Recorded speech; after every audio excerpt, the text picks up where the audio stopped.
Good morning, students. Let's continue with the poem An Elementary School Classroom in a Slum by Stephen Spender.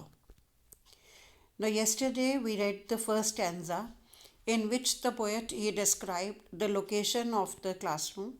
He said that this is located at a place which is far, far away from the gusty waves which bring in fresh blow of energy.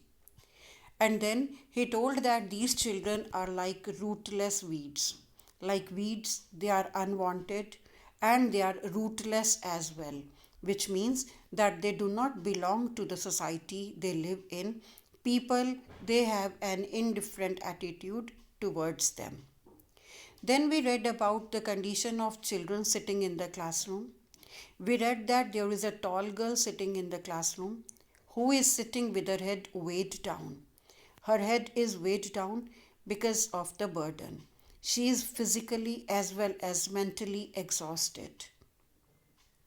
Then we read about a paper seaming boy who is quite lean and thin. This boy, he has got two things in inheritance from his father.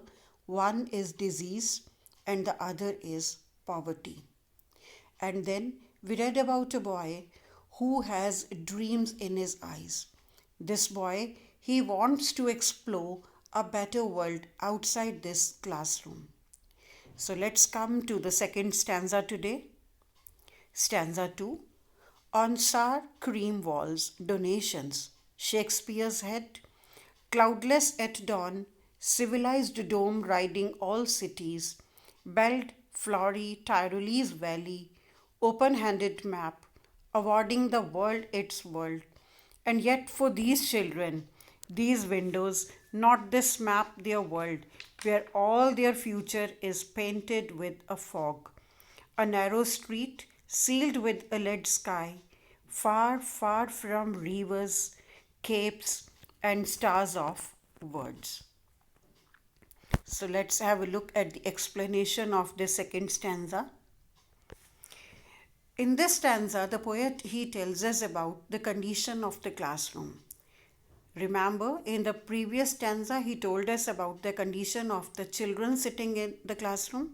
This stanza, he talks about the condition of the classroom.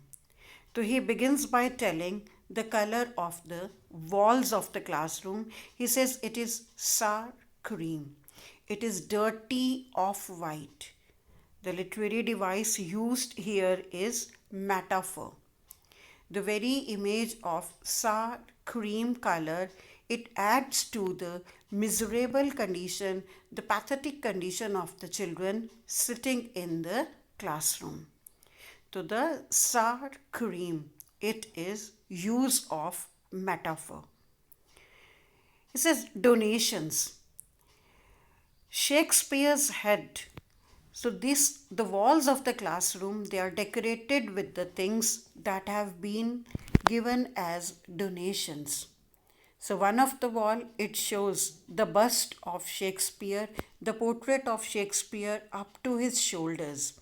Shakespeare, who has been a great poet, a great dramatist, a great playwright. In fact, Shakespeare is a symbol of literature, high class education. So the wall in the elementary class school room, it displays the picture of the great playwright Shakespeare. Then it also shows cloudless at dawn. Dawn is the time before the sunrise. At this time, the sky is most beautiful and it is symbolic of new hopes. So the picture in the classroom, it shows cloudless clear sky at dawn. Civilized dome riding all cities. Civilized dome, a structure. It is an